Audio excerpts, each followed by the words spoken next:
What is a peptide? Like, what makes the difference between a peptide and a supplement? The definition of a peptide is going to be a chain of amino acids. The FDA at one point decided to make a quantitative value of any peptide that's greater than 40 amino acids. They're going to call a biologic. Actually, I disagree with that definition. Insulin's a peptide. All the GLP-1s are peptides. Do you think we're at a place, or are we anywhere close to being able to make peptides orally as bioavailable as the ones you inject? We're sort of there already. Mm-hmm. The problem that I see with that is that our bodies are designed to break down proteins and peptides. So sometimes it's just easier just to inject it than it is to try to stomach it. You almost always have better bioavailability through injection. I mean, with IV, you're literally putting the drug in the bloodstreams. Are these drugs within a category where people can just start and stop whenever they like? Yeah, so you have that start and stop, and then some people stop and they're fine. All right, Justin Kirkland, thank you so much for your time today. We really appreciate it.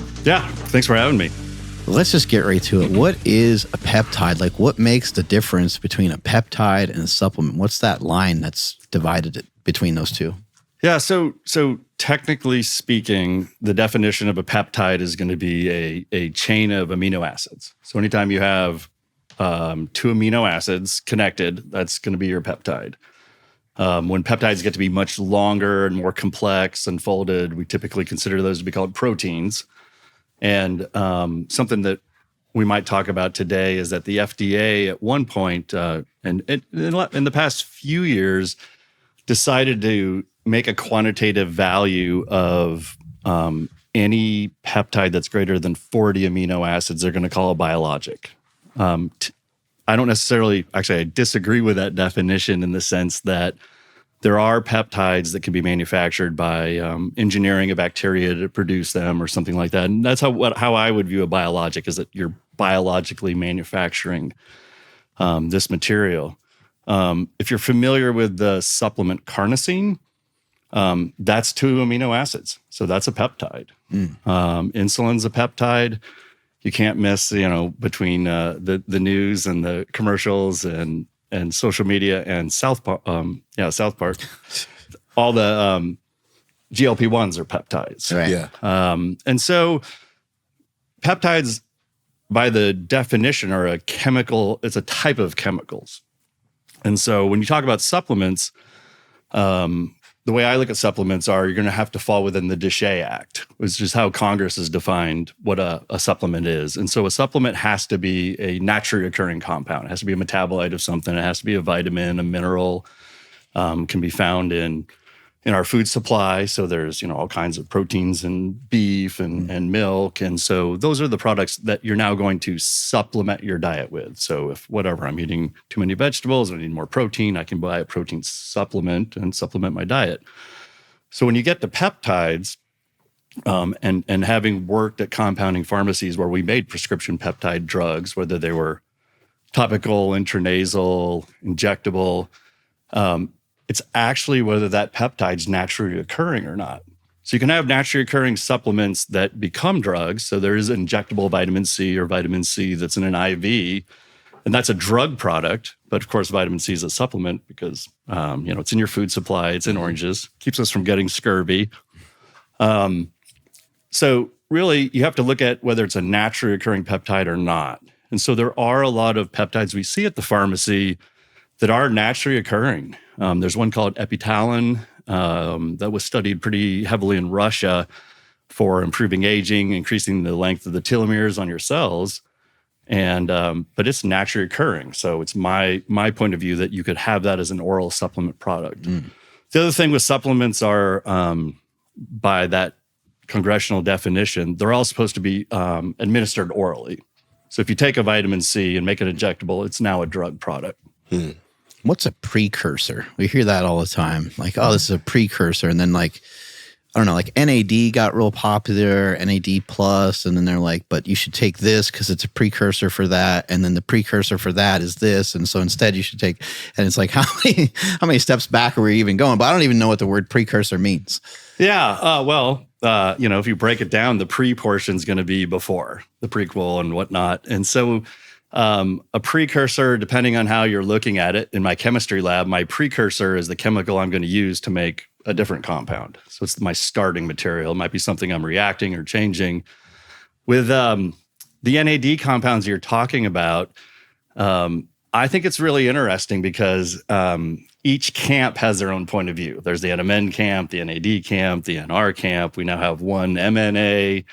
Is there glutathione somewhere in there? Glutathione, yeah, has helps with the reactive oxidative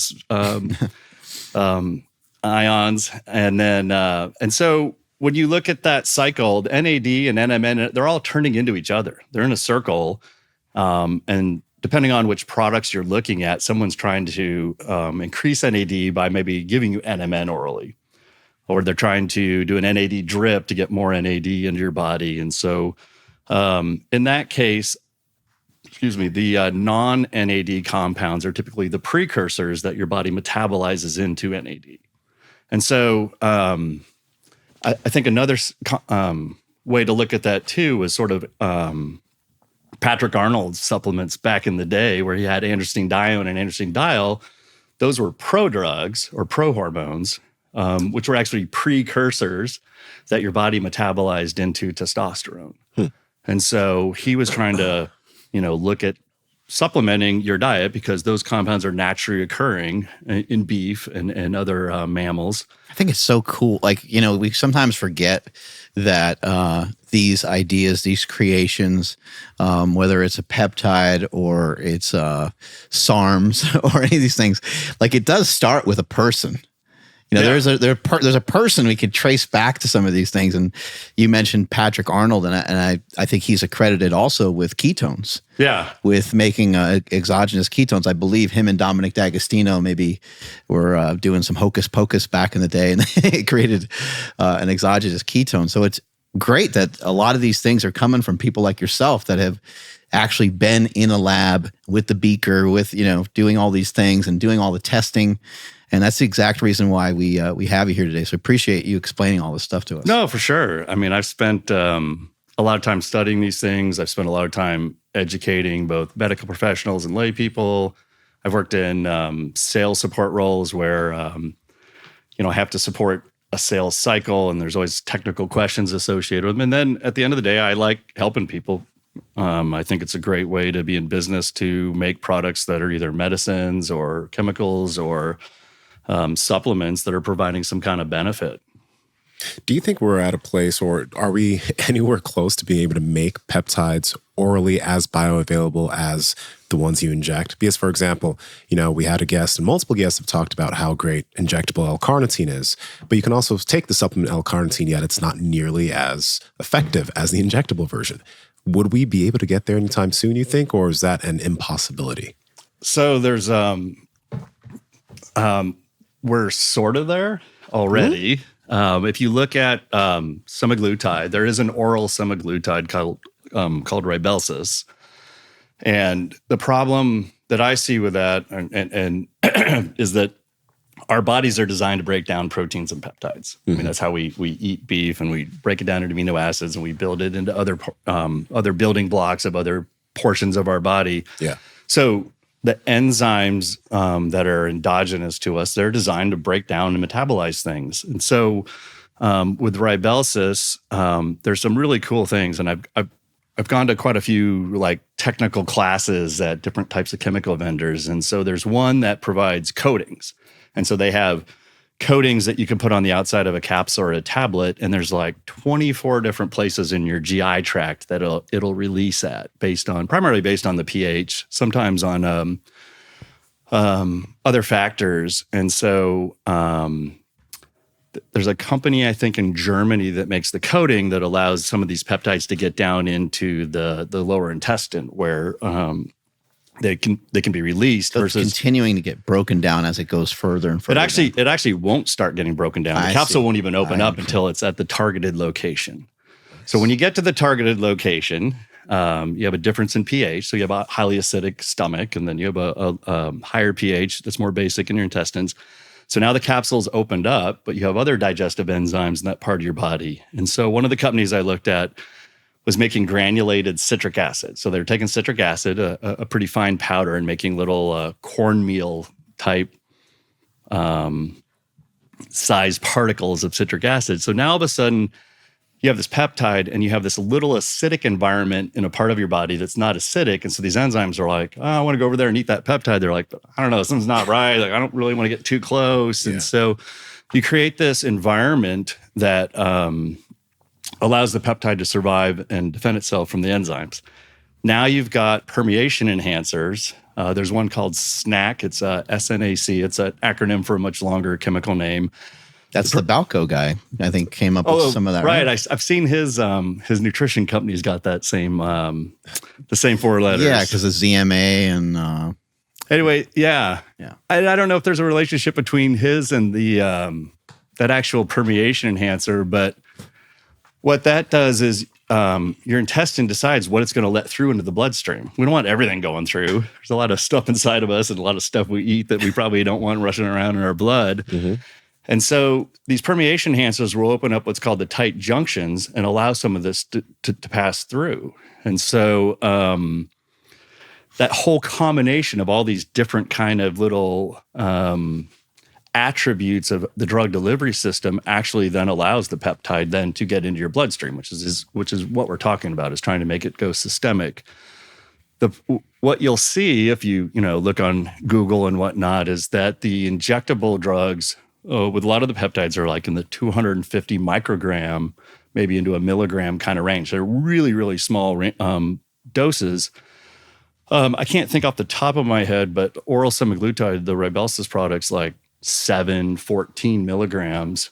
And it's not that you're delivering a higher dose. It's that even though I've sort of given you this description of how we're going to prioritize and optimize allowing that drug to be present, still only the 250 micrograms gets through, or even less. Because it's a daily use, I think they're trying to shoot for getting you that 1/7 of the dose every day that you would have gotten in a single weekly injection. And so it's really, the reason I guess, I bring all this up is that science and technology is evolving and it's there, but when I was at the compounding pharmacies, you looked at it, it wasn't cost effective. It ends up being this, $100 single tablet because of all these different inputs. Wow. Versus, a 250 microgram injections, such a small quantity of actual drug material. It's far more cost effective. Gotcha. Some things, they just get really complicated too. Like, I guess it's not that complicated, but it's just,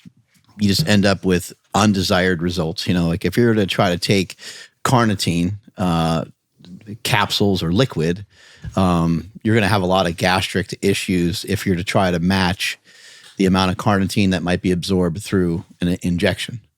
So sometimes it's just easier just to inject it than it is to try to stomach it. Yeah, you almost always have better bioavailability through injection. With IV, you're literally putting the drug in the bloodstream. So you have, that's sort of always your measure of what's that look like? What's a dose look like IV versus all, intranasal, transdermal, oral, rectal. There's all kinds of ways to deliver drugs.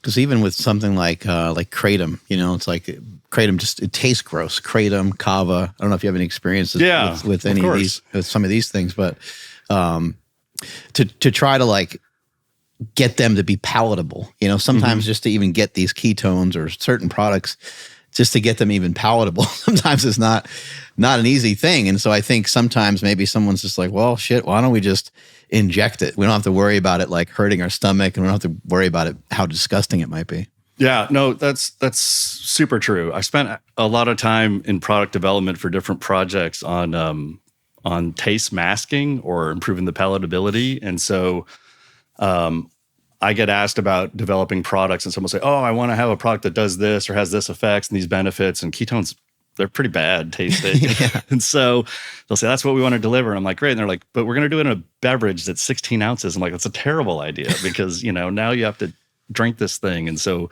you can mask the flavor. I've worked with compounds that actually modify the taste buds temporarily. So you can actually modify how your taste buds are perceiving it. Oh. That's kind of neat. There's some bitter blockers, they're called. Sometimes you see that in pediatric medicine because kids can't necessarily swallow a large pill. So you might have a liquid, but I will make the statement. I'm sure there's some not true to it, but basically the stronger and better a drug is, the worse it tastes. And so, yeah, we would develop stuff with really great effects, but it just had the most horrendous flavor. And so you're right, oral delivery becomes just a terrible way to go. I think people have been talking for a while about like oral versions of testosterone, but I think they're finally starting to be available. And what are some of the results? Like, have you seen or heard, people utilizing mainly just oral testosterone with good results, whether it be for HRT or performance? Yeah, I have. And that's, I feel like this is almost going to be a sales pitch now, only because it was a topic I got really interested in. And the reason I got interested in it is that when you look at all the GLP-1s right now, you're seeing a wide population of people, whether young or old, that are looking at GLP-1s. They're losing weight. They're stopping their cravings. I think some of that's also helping them make better decisions on what to eat and how to eat. But the downside of that is, and I think the studies I've seen show differing results, is that you're also seeing muscle mass lost. I mean, that's a fact. So when someone goes, I lost 30 pounds, they didn't lose 30 pounds of fat. They lost 30 pounds of weight. And there's a guarantee that some of that's lean muscle mass or lean body mass, no matter how you look at it. And so I believe that you're going to see a lot of issues if we look at people that had massive weight loss in the last few years.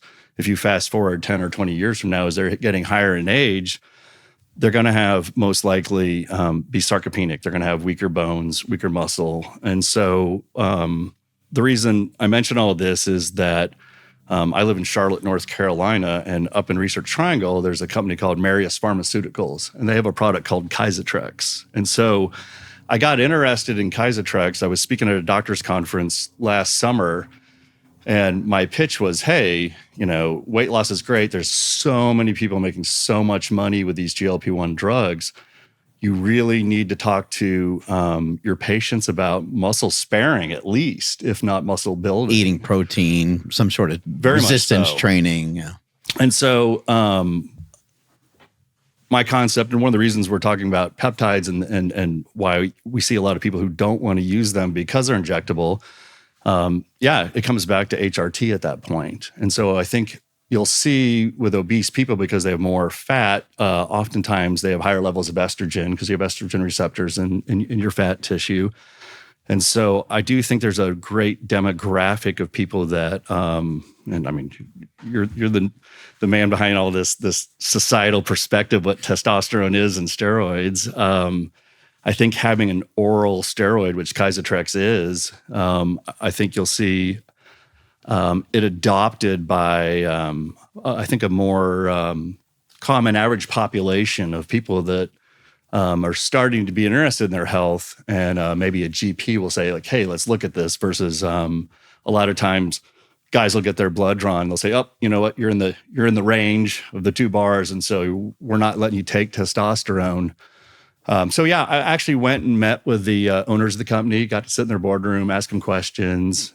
What's really interesting about their formulation is it's pretty high dose. It's off the top of my head, and certainly your viewers can look it up. I think it's like 2 capsules twice a day that are like 200 milligrams of testosterone undecanate. So it's a high volume of testosterone, but again, because of the metabolism and whatnot, you're not getting as much delivered as you would with an injection.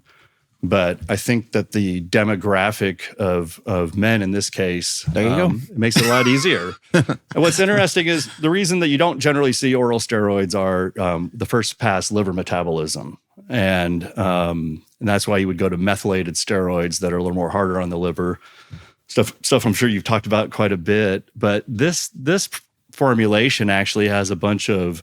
That one doesn't hit your liver. Like I think some of the oral drugs, my understanding is like it somehow needs to go through the liver twice or something like that. Yeah. If you were just to consume regular testosterone orally, most likely your liver is going to break it down. And that's why you have your 17 methylated things like oxandrolone and a lot of the synthetic hormones that were available supposedly as supplements maybe in the early 2000s, like God, what was the chlorine? Are the- Halidrol, those kind of things were methylated to allow them to be orally active. So they're less harmful to the liver. Those are harmful to the liver with that methyl. I see. That's what made them orally active. But with Kysotrex, they're actually doing a delivery into the lymphatic system by using a variety of, I guess, excipients that allow it to metabolize differently.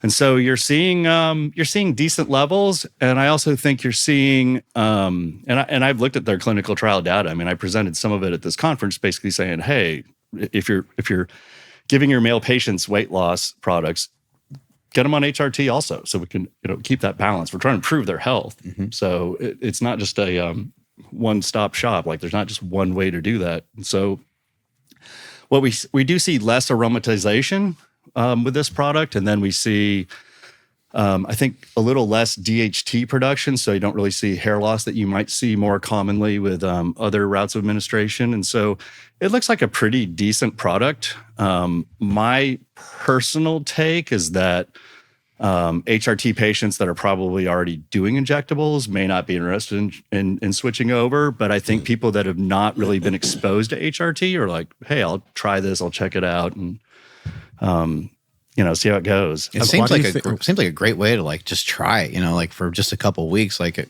injection and like getting the needles and like figuring it out and like drawing it. And there's a lot of like there's a lot of stuff to figure out when you're learning all that, and like insulin pen versus a regular needle. I mean, we talk about this stuff all the time on the show, and he's like, I'm just glad I never chose to take anything because it's kind of confusing. It's like you need this drug to have this result, but then if you take too much of that one, then you need this other drug to help potentially counteract that. And then for that drug, you might need something. So it does get to be kind of complicated, but with just an oral that might just, slightly alter your testosterone a little bit, that sounds like a great thing to just give a shot. Give it a try, rather. That's funny. I do think you'll not see as quick as a result as you would with an injectable drug. I mean, obviously you're doing a pretty direct delivery, and so I think with the orals it takes a little longer time. But there are a lot of patient testimonials on this product where men are like, wow, my mood's lifted. I didn't realize that, I might have been slightly depressed or something, and, more engaged, have a better outlook on life. And so, and all the other benefits. Back to what you were mentioning about GLP-1s, you mentioned how despite weight loss, people are going to be losing muscle. Do you think, I don't know if you pay much attention to this, but even if they try to get in enough protein, even though it's more difficult for them to even want to eat, do you think the muscle loss is still something that would be pretty substantial? Yeah, I think you're going to see it if the GLP-1s are acting in a way such that they are really limiting your caloric intake. Yeah, I mean, there are, and I've seen patients on semaglutide, tirzepatide, and even retatrutide, liraglutide, I suppose, in the past, and some of them, and depending on the dose and the patient, I mean, they just don't want to eat. They just literally, and if they do eat, they'll have a small amount of a serving of something and just be like, I'm full. Yeah. And so, but for some people, and people that I've met and spoke to, they were carrying a couple hundred extra pounds. And so, I think I'm hoping that some of those lifestyle changes, maybe they get through those and they look at building muscle. It's surprising how many patients I talk to that don't really have, it's mentally easy for them to understand the weight loss, but it doesn't really cross their mind to add weight as muscle. And then it's always the number too. They're like, oh my God, I'm at 0 this week. I'm like, did you start going to the gym? Yeah, I've been going to the gym now for like 4 weeks. I'm like, okay, well, let me explain to you, like, the muscle's adding weight, which is what you want, which is going to increase your metabolism. You're going to burn more calories. You're going to have a healthier lifestyle. And I think that with our current healthcare system, the doctors they don't have time to spend with their patients. It's a short period of time. If you're going through a normal insurance plan, so the education sort of has to be self-derived, but a lot of people, they're just, they're busy with their life and their families, and they're, getting into fitness and having that focus and knowledge is not right in front of them necessarily. I think for some people, they're going to lose some muscle mass, probably just in general, if they just lose weight way too fast. Yeah, you know, for so sure. if you lose 100 pounds in like a year, then you are probably going to have lost some muscle, even if, but I would also say, you know, I don't think there's a diet that you can select where you lose significant amounts of weight without losing any muscle mass. I think I think it's part of the weight loss game, but I understand your point is that in some cases, people are losing like 2/3 of the weight in some cases has been muscle. And so that's something that people really need to be aware of. Make sure you're getting your protein and some sort of resistance training of some kind that I think is almost a must at that point. Yeah. I think there's a very strong educational point because people that have that level of obesity aren't aware of a lot of things you just mentioned. And that's why they're obese, potentially. So yeah, it's a whole process. I mean, I think the drugs are selling really well, so people are losing weight for sure. With the oral testosterone I think that, you know, men going and getting TRT is like, you know, super common now. Like it's just, it's really exploded. And women's hormone optimization doesn't really seem to be as talked about as much. But it's my understanding there's a lot of women that are utilizing testosterone and they really like the impact of that. Obviously, they're using different dosages. Would something like that oral testosterone be something that could potentially be helpful to a woman, or they would have to find maybe some sort of different dosage of some, because that sounds like maybe it's a little heavy on the dosage. It is, and that's exactly the problem. So the current FDA approved, and that's an FDA approved product. They have 3 dosage levels, and really the smallest level is a little high for a woman. And so it was approved for men, and we actually had that conversation with their executives about like, hey, well, you know, this looks great. Where's the female product? And they're like, yeah, it's something we probably should have considered a little more upfront, but most definitely. I think there's a lot of money to be made right there. There is. And so when I worked at the compounding pharmacies, there were a few products we made, testosterone focused on women, would be transdermal creams. But I actually also formulated implantable pellets. Mm-hmm. And so you would see women getting, and I would talk to patients afterwards, they would get administered estradiol pellets to help balance their hormones, maybe progesterone, and then occasionally, you know, a single testosterone pellet where a male might be getting 5 or 6 pellets. And these things disperse over a period of time, they right? do. It's like an injection, almost like they do into like a cow or something. It's a pellet that breaks down over time. It is. It's pretty interesting stuff. They use I can't think of the trocars, the device. So it's actually you go to your doctor and they actually numb an area, put an incision in, put a sterile trocar. It's a long cylindrical tube. You lay these cylindrical hormone pellets into that. I've also worked on some naltrexone to help stop cravings, whether that's for weight loss or for opiate addiction. And then, they're under the skin, oftentimes kind of in the hip or That's the so glutes. weird to me. It is. But hey, whatever works, I guess. No, there's definitely it's like everything. There's camps of people that are like, this is the way to go. This is really great for, number one, people who won't do injections, and number two, it's for months. And so the patient compliance is just showing up at the doctors versus, you know, I think if you're injecting testosterone, you occasionally have that day where you're like, oh man, I don't want to do another injection. You just kind of skip it, and you know that affects your levels. So these are pretty wild. So we would actually granulate the hormones, compress them into the cylinders on a tablet press, blister pack them, and then we would send them off to be e-beamed. So there was kind of like a form of irradiation to make sure they were sterile because they're literally being implanted under your skin. So it was quite the manufacturing process. You know, I'm always going to be the one who has a level of skepticism when it comes to like test and all these different drugs.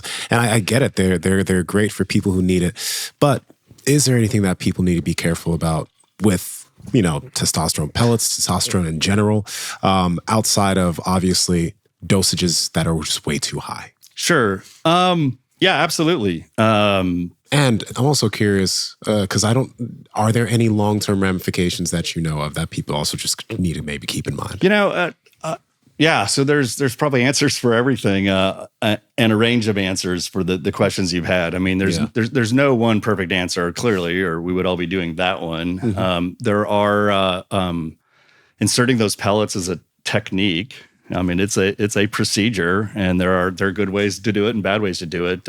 Typically, we would hear an adverse event for pellets would be they come out, and so like they actually do stitches to close up that little incision, and then there's concerns as to whether you have scarring over time. You know, if you're going back every 4 to 6 months for your next insertion, eventually there is the potential, depending on how you heal, whether you have scarring or not, and there is too with intramuscular injections. Yeah.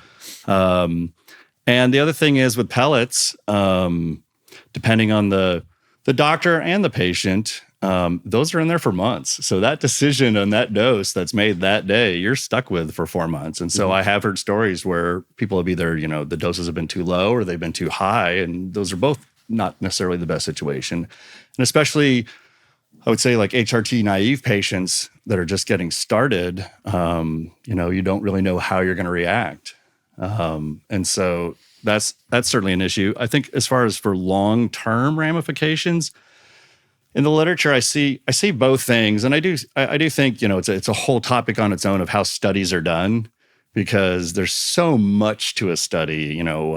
Even without testosterone administered, multiple patients may have different cholesterol levels, and so we started giving you testosterone, your cholesterol went up or yours went down, and so there's depending on which direction that's going, the health outcomes can be of benefit or not. And I also think too, and I enjoy talking to patients where I think we're all, as individuals, think like my doctor's thinking about me right now. Like, like they're thinking about, I wonder how he's doing. And like, if that's working for him, like, guess what? You got your lab test, they made their decision, you got your prescription, and, we're going to see again in 6 months, maybe, or 12 months. And so, the actual patient contact time in that context is not a lot. Mm-hmm. And so, we talk a lot about treating patients for their symptoms more so than their labs. So instead of chasing a number where I want to see this level of testosterone, hey, are you having symptoms of low testosterone? Because I think you can have, again, in an extreme example, you can have somebody who's got a high testosterone level but has symptoms, and somebody who has low testosterone with no symptoms. And so I think it's important to try to chase the symptoms more so than the lab results. Gotcha. Yeah, what's some of the stuff that you see out there that you might think is potentially dangerous when you're thinking about like peptides? And because like these sites will have, they'll have a lot of different peptides on them. Yeah. And it's like, shit, it's hard to keep up with even, and some of them are oral, which is cool because it's more people will be more likely to try it, but there's even more danger because more people are more likely to try it. Rather than like maybe the injectable, which might, somebody, I would imagine if you're going to inject something, hopefully you research it a little bit more so. But in any case, hopefully you're researching it. But do you see some stuff where you're like, I don't even know about that one? I don't really think that should even be on the market. Like they haven't tested that one enough yet. Yeah. And that's kind of a complex question in the sense that, there's a lot of aspects of that. Having worked in sterile drugs and even oral drugs, you always look at the bacterial load. So even if this was our pharmacy or our drug manufacturing facility and we wanted to make a tablet or a capsulated product, we have to know about the air quality and test the air quality. We had to do cleaning validations at some of the places I've worked at, swabbing the walls, trying to see what the bacterial load is, making sure the cleaning records are done, the walls are sterilized before you go in there. And so generally speaking, an oral capsule, you're going to have a better safety profile if there's a little bit of bacteria in there. I mean, we make food at home. It's in open air. The reason that it turns green in the fridge after so many weeks because it's in the back corner is because there was bacteria in the air when you closed the Tupperware. And it sat there so long, it was like, all right, it's cold, but I've been here so long, I'm taking over. And we've all had that whatever thing we've opened up and been like, whoa, forgot that was in there. And so for oral delivery, you're going to be better off if you have a bacterial issue. With injection, these places that are like research chemical places or stuff you see online, they may or may not, they may or may not have a sterility program. And if they do, you typically do sampling where if you're making 1,000 vials, you're going to pick 7 or whatever the number is, and then go swab those or do tests, whatever testing you do for microbial content, so that you know you're getting a sterile drug.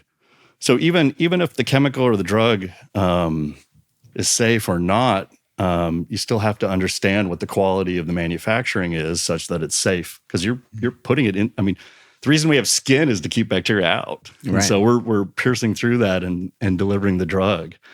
On the sense of a lot of these compounds not being approved and not having studies, and yeah, that's always a good question. I mean, even when we do have drug approvals, you can see historically where the FDA's had to go back and go, hey, we have to change our mind, or we have to put a black box warning on there. Or now that we see more people under more situations, we're seeing different types of results and even potentially negative results. I mean, I don't understand how some of the drugs I see, they're like, hey, this is an antidepressant. Now, it might cause suicide, but I'm like, well, wait a minute. Like, we're trying to prevent. And so even it's my personal opinion that we have one of the best, no matter how you want to look at the FDA, we have one of the best programs globally that everyone else follows to determine, is it safe? Is it,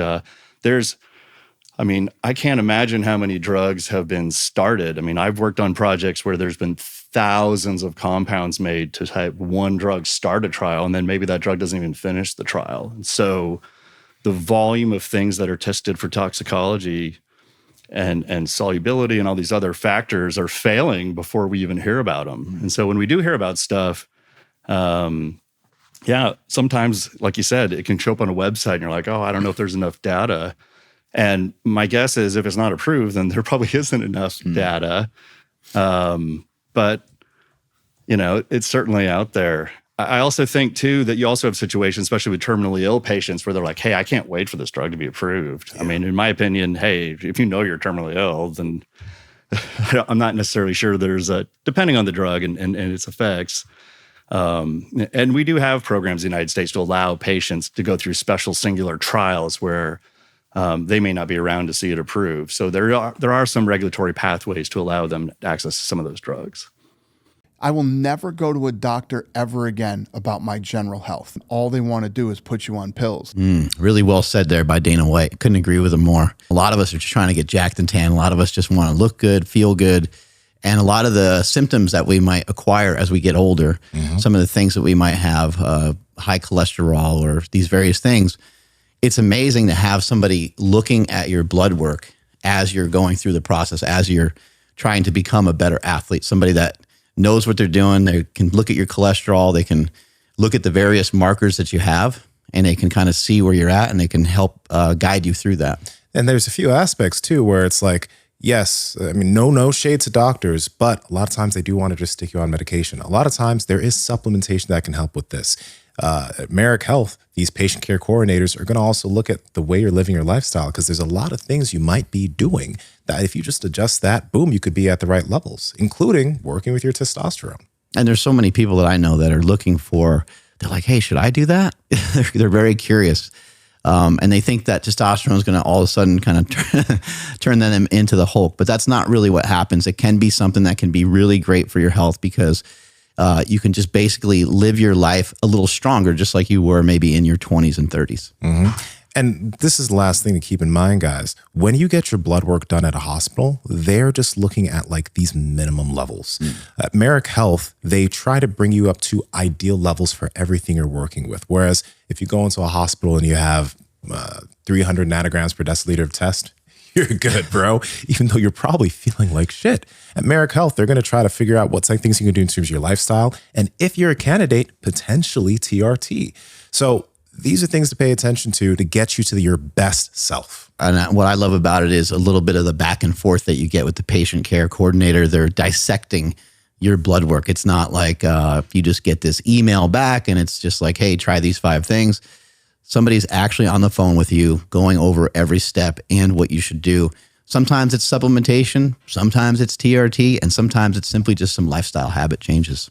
All right, guys, if you want to get your blood work checked and also get professional help from people who are going to be able to get you towards your best levels, head to merrickhealth.com and use code POWERPROJECT for 10% off any panel of your choice.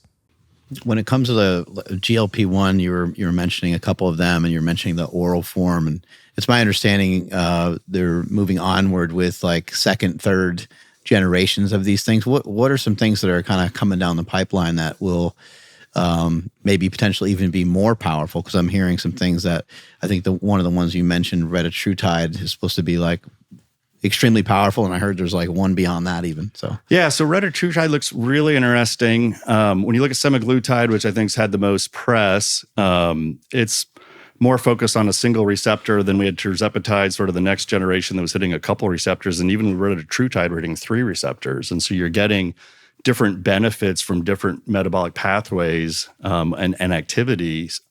One of the things that you see in that case are less side effects. So because you're sort of spreading out some of the activity, your body's responding in a way that you're not, just focused on one thing and going hard on one thing. So you see some benefits there. I have seen some orally active GLP-1 compounds now that are starting to make the news that are not peptides. And so probably have better bioavailability than a peptide, since you're not going to necessarily see the same enzymatic metabolism or degradation. And so, it's a hot area. And now that we kind of see it out there more too, I've been speaking with other scientists who are telling me like they were working on GLP-1s, 6, 7, 8 years ago, or even farther back. It's a really neat area. And originally most of these were used for diabetics. And they just started statistically knowing that, especially with semaglutide, diabetics were losing weight. And so that's sort of how you see, Ozempic and what's the semaglutide for weight loss? Like Wegovy or something like that? Yeah. And so those are the same drugs. They just have different names based on the indications. And typically that's for like an insurance classification. So there are a few prescription drugs we have where it's the exact same drug, like Wellbutrin. You've got a version of bupropion for, it's a different name if it's for stopping smoking versus treating depression, but it's the same exact compound and drug. Do you think that, and I mean, maybe you already see this happening, are these drugs within a category where people can just like start and stop them whenever they like? It's like one of those things where, if you gain a little bit of weight, you can just start taking your semaglutide again. When you're where you want to be, you can just stop. Is it that simple? I think that's a very complex question and answer. Yeah, I know it's not, I'm not saying this is what you would suggest somebody do. Yeah. But I mean, is this, you see so many people taking this stuff. Is this what many people are just doing? Yeah. So I have seen patients that, as far as I know, on all 3 of the GLP-1 agonists we've just spoke about, there's a dose escalation protocol. So you start at a low dose, typically once a week for 4 weeks, and then some of these you actually double the dose, and you go up until you're actually at the active dose. And the active dose is the most efficacious dose. However, if your body's naive to that compound at that dose, there's a lot of side effects. But as you're building up your sort of tolerance to it, and that's why they have the escalation. So you're avoiding a lot of these side effects once you're hitting the maximal dose. Gotcha. Now, there are patients that are trying to lose 10 pounds and they actually don't hit that maximal dose. They lose their 10 pounds, they've made some lifestyle changes and can go off of them. We do see patients that hit their target weight and go off and gain their weight back, maybe not all of it. And then, so you have that start and stop. And then some people stop and they're fine. Yeah. And some of that's because, there's a few stories I know from talking to patients where like, I don't think this stuff's working. And then they have a cheeseburger and they're like, oh my God, I'm dying. Like, this is like killing me. I'm never doing that again. And I kind of think in a dark way, I'm like, that was probably a good experience that you're like, wow, that's not the best choice for me. And so with that in mind, some of that's forcing some lifestyle changes that they don't go back to. And so that's also an issue. I do think, especially in studies I've seen with women that, prior to the GLP-1s that would really cut back on calories to lose weight, they would have the same experience statistically where they would lose muscle and fat. Yeah. But if they didn't change their lifestyle and then they went off their diet and regained that weight, well, they were gaining more fat because they weren't replacing the muscle they lost with more muscle. Obviously, this is a big generalization. And so that's one of the problems you would see in years past with sort of just, kind of a yo-yo dieting. So I also have seen patients then that after they hit their target weight, they may wean back down to the starting level of the GLP-1s and then just maintain that sort of on a cruise control for longer periods of time. I talked to a patient this week who said, he felt like his weight gain he knew his weight gain was from snacking. He's like, I just love snacking. I love picking up stuff. And he said, when I take really, really low doses of a GLP-1, he goes, I just don't crave snacks. And so he goes, that really works for me. Yeah, and maybe like during that process, maybe somebody can just learn a lot about themselves, and maybe at some point they could discontinue the medication. And if that monster kind of comes back, then maybe they just have to resume the medication again. And we've seen that, and I don't really see any problem with that. Yeah, because some people are like, oh, you might have to take it the rest of your life. But for a lot of people, especially those people that are losing, 100 and so pounds, it's really helping them like change their lives in really drastic ways. And I know, me personally, when I slack off on the diet a little bit and, oh, wow, this belt's a little tight, and I'm not going to go buy a new belt. I better kind of pay attention to what I'm doing a little better and kind of get back into my, the weight I want to be at. And so I think there's some of that those drugs have given them the ability to have a sort of a mental perspective that they can hold on to. And we don't think about it as much when it comes to exercise, but once you start exercising, you kind of need to do it the rest of your life too. Yeah, for sure. You got to like keep that shit off, and you got to try to stay in the best shape that you can. And even though you may have lifted when you're younger, it could potentially help a little bit as you age or something like that. But you really have to continually lift or continually exercise. Sure. Yeah, and that might be kind of a good transition into an interesting topic that I have an interesting history with is the SARMs. And one of the reasons my introduction to SARMs were working at a chemical plant in Champaign, Illinois, at the kind of outside the University of Illinois. And Dr. Katzenellenbogen is a chemistry professor, and so I'm sure your AI is going to love transcribing that one. We call him Dr. K for obvious reasons. But my understanding is that they were doing X-ray crystallography of the androgen receptor in their lab. So they were trying to look at the protein that's our androgen receptor and what shape that protein is. We talked earlier about the difference between peptides and proteins. And with proteins, you get into much larger sizes, larger shapes. And so when they were able to sort of see how the steroids fit in, and we know some of the structural activity relationships of steroids where, this steroid favors these effects or that effects. A lot of that's going to be how they're fitting into that receptor. What we see with some of the existing steroids, and testosterone included, is that it's not always selective, and that's the S in SARMs, is the selectivity. And so you may send these signals, these metabolic signals of growth or whatnot, but you may end up having growth in areas that are unintended. And so Dr. Katzenellenbogen was able to look at these receptors and then go, well, hey, how about we design a selective drug that hits the parts we want to get the benefits we want, but maybe we can increase that selectivity so we don't see some of the negative potential side effects. And so that's about the same time. It's kind of about the same time a lot of these other drugs you probably heard of, like Ostarine. And so he went on to be part of Radius Pharmaceuticals. And then that was what I was referring to earlier, where we were one of a couple chemistry places that were doing libraries of drugs. Like we would have these meetings and the PhD chemists would go, okay, this week we're all going to make 5 different drugs based on crystallography. And then they would do studies either on rodents or in toxicology to kind of see how they were working. The goal with the SARMs in this case were they wanted them to be orally active. They didn't want an injectable drug. They wanted a lower dose. And I'm trying to remember some of the other things. But we literally, as a contractor for Radius Pharmaceuticals, made over 2,000 different SARMs. And then from scratch. Yeah, from scratch. Literally That's looking amazing. at chemicals. It's like made a drug out of nowhere. Yeah, and so if you look at, I've always kind of wondered where the hell SARMs came from because they did just sort of like explode. They did, and came so out of nowhere. Almost. What's really cool, I think, and the reason I bring this up is you were referring to it without really knowing, is that when Radius came to the lab for our annual meeting, just sort of a check-in, they were out of Cambridge, Massachusetts. They would say, like, here's the problem we're solving. And so the example they gave, which I'll sort of paraphrase, is that, there's grandma's declining, like her muscle mass is going down, her bones are going down. You guys had a podcast, a month or two ago talking about your parents. And so what happens is nobody wants to be in the nursing home. You want to be home, but because of her diet, lifestyle, lack of exercise, she falls down and breaks her hip. And so what they showed us is what that looks like in the United States, the amount of cost for the ambulances picking her up, taking her in for surgery, maybe putting a pin in her hip. Guess what? She's going to recover in a hospital nursing home, being more stagnant, less mobility. And so she's probably going to have even an increased rate of decline of her muscle mass.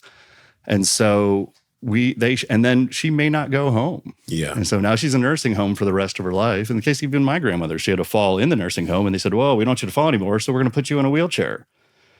More decline. Yeah. And so Radius Pharmaceuticals' business model, which they showed us, the financial potential was, hey, if as people become elderly, we give them an oral pill that hits an androgen receptor that says, hey, let's at least be anti-catabolic, where you're going to maintain your muscle mass and your bone density, then grandma gets to live at home, live out her life healthy, and it's less of a financial stress on the entire healthcare system. And so that was the goal of the SARMs.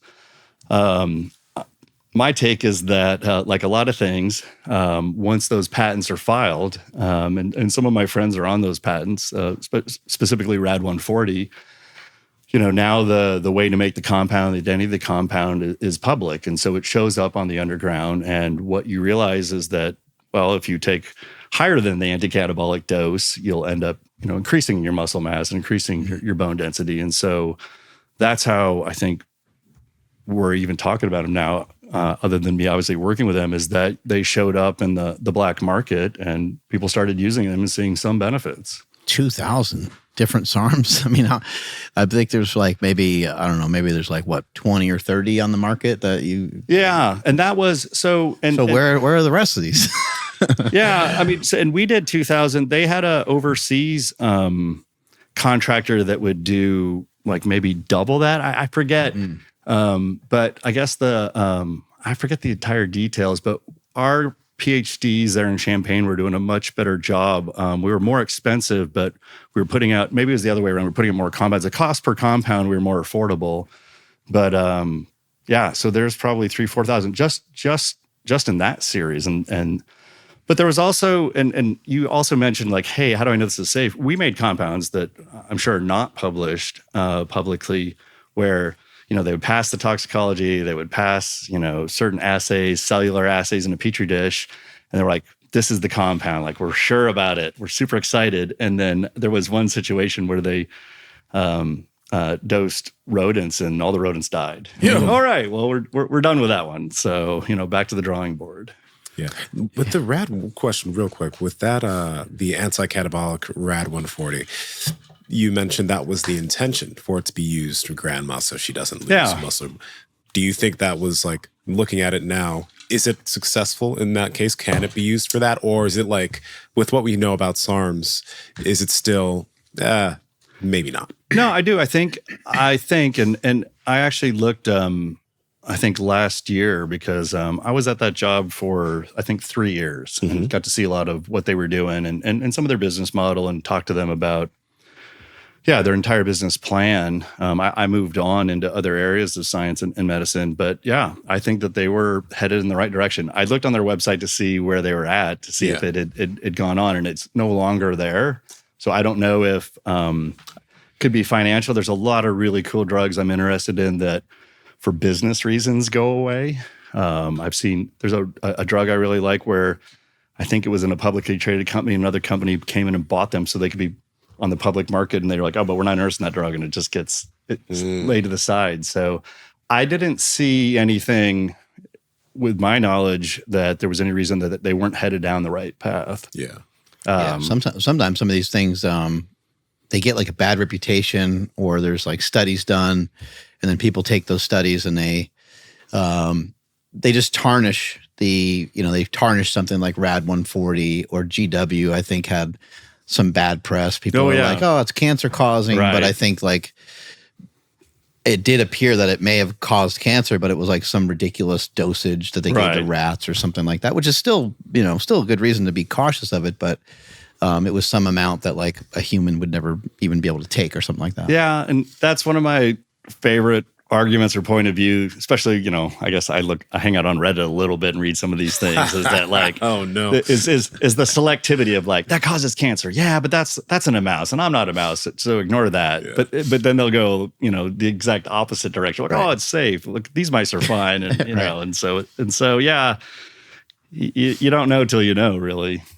What are your thoughts on just the overall safety of SARMs? Like, I mean, I think the ones that were published, especially RAD140, there's a reason that you didn't get to see 1,999 of the other ones. I mean, those are the ones that actually like, hey, were some of the ones that did not have activity that was positive. They didn't get put into a patent because there was no reason to protect those from an intellectual property standpoint. Did any of them have like some sort of, Red Hulk type impact? Like, were there things that you guys did where you were like, holy, and it just exploding rats? Yeah, it never came to be. But like, the rats got super jacked or strong or anything. I don't think so. I mean, our area was just the chemical manufacturing. We would send those off to a biology lab for the animal studies. But yeah, I'm not familiar with no superheroes. No cool stories like that. I heard that some people have taken certain SARMs and it kind of has messed with their eyes. Have you heard of that? Yeah, before? I have heard that. I did read that. I don't remember which one it was off the top of my head, but obviously when I was Derek working from More Plates, More Dates, he was talking about like he took something like just a couple dosages of it and like he just like couldn't see out of his like peripheral or something for a couple days. He was like, well, screw that. I'm not messing with that one again. Yeah, and that's the things that concern me with studies. You're looking for specific things and specific results, and a lot of times there are obviously other things that are occurring. In that case, vision type issues that he found out apparently the wrong way. The other question I always have when I read these things, at least on the internet, is they're like, oh, hey, I'm trying this and I had this terrible reaction. I'm like, well, how do you know you were trying that? Depending on, I mean, I was in a laboratory, we were making it. They were going into an NMR, they were going into mass specs. I mean, we knew what it was. Chemical, yeah. And so,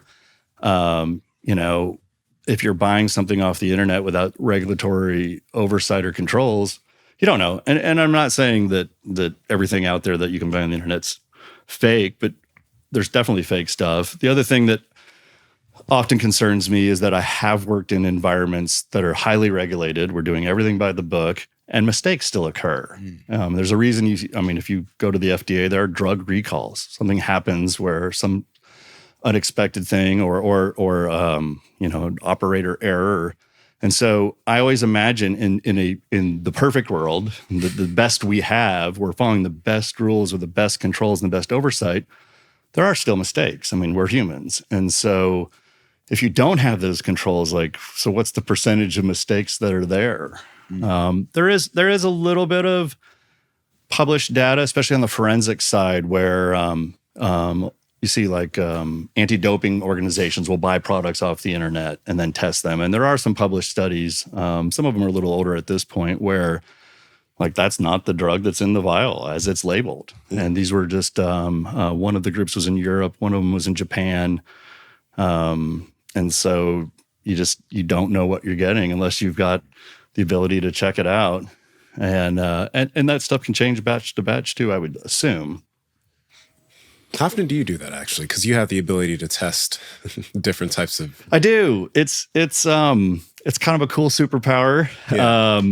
Being able to take with the mass spectrometer, I can look at the molecular weight of a compound, and then with the HPLC, I can look at kind of the purity. It's not like I think my friends, those memes were like what I think I do and what my friends think I do and what I really do. There's no magic machine. You just stick your thing in your compound and it tells you everything. It's actually a lot of work and methodology, but the goal is to, be able to look at the purity. Typically, you want the purity to be compared against a standard. So you want something that's certified, that of known quality and known identity.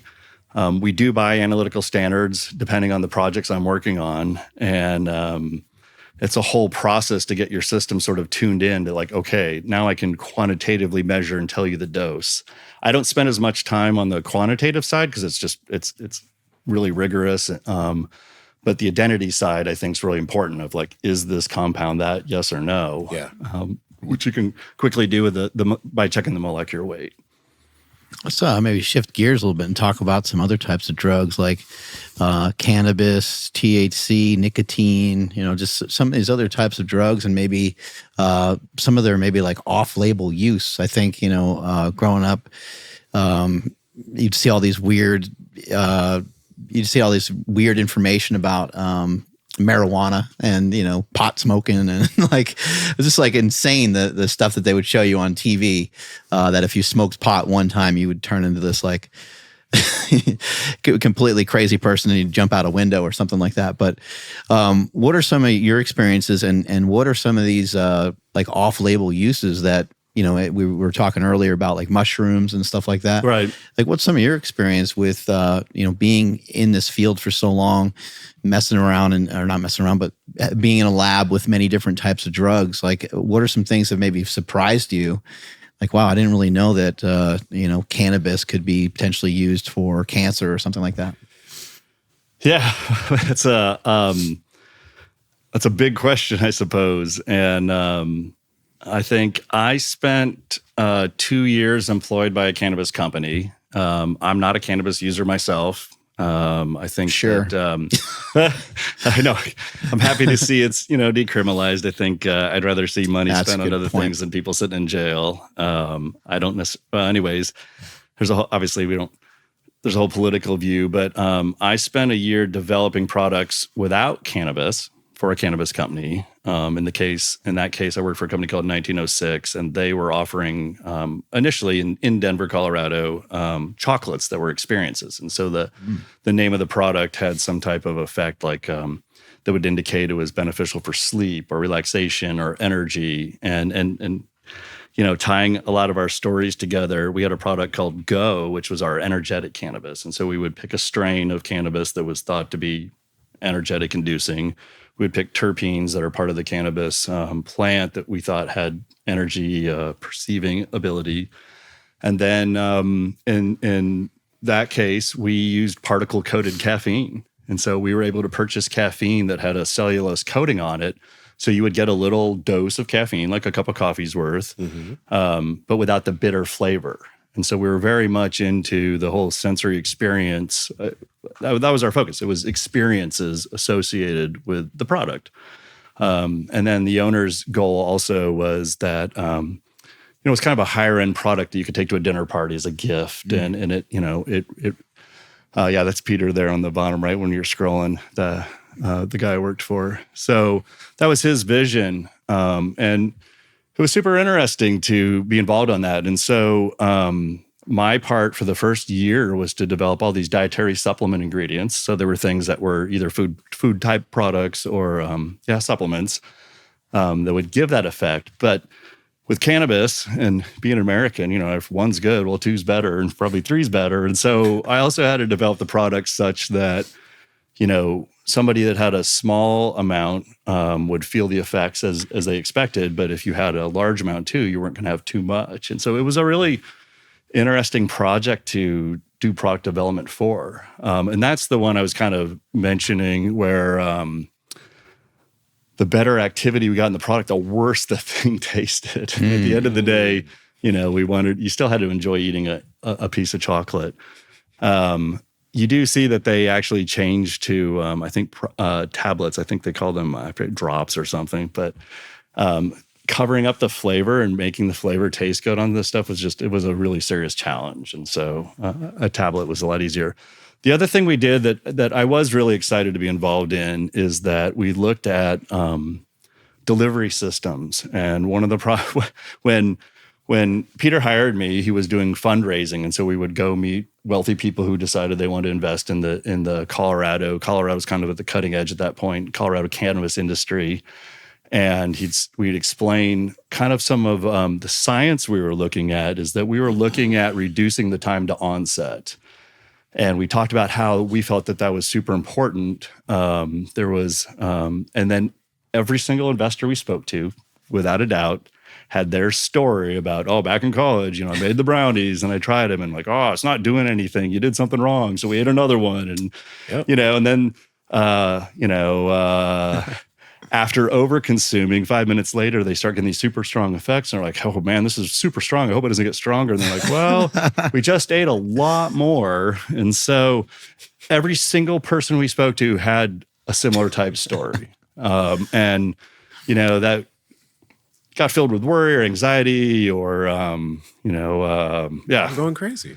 Yeah. For sure. And so what we did, like I said, I was really excited about was we reduced the time to onset. So it was something more like alcohol where you could consume a little bit, you'd feel the effects in a much, much shorter time frame and then go, okay, I'd like a little more or I'm fine and I want to stop. And so I did a lot of work on the delivery systems and formulations. There was one point where we got down to single digits of onset with oral cannabis, like 6-7 minutes on average, which was amazing. How long would it last?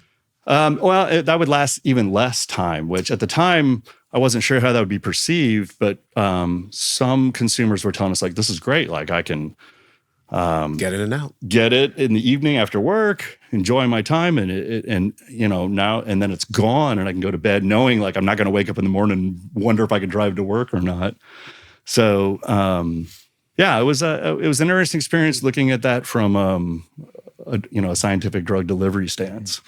So, Mark, you have been loving wearing these Palouvas for a long time. Why is it that you like these shoes that look like this? I'm trying to get my feet to be jacked. I think it's funny how sometimes people will, when I wear these shoes, they're like, oh, those are different. And I'm like, well, maybe you should blame God because this is the human foot.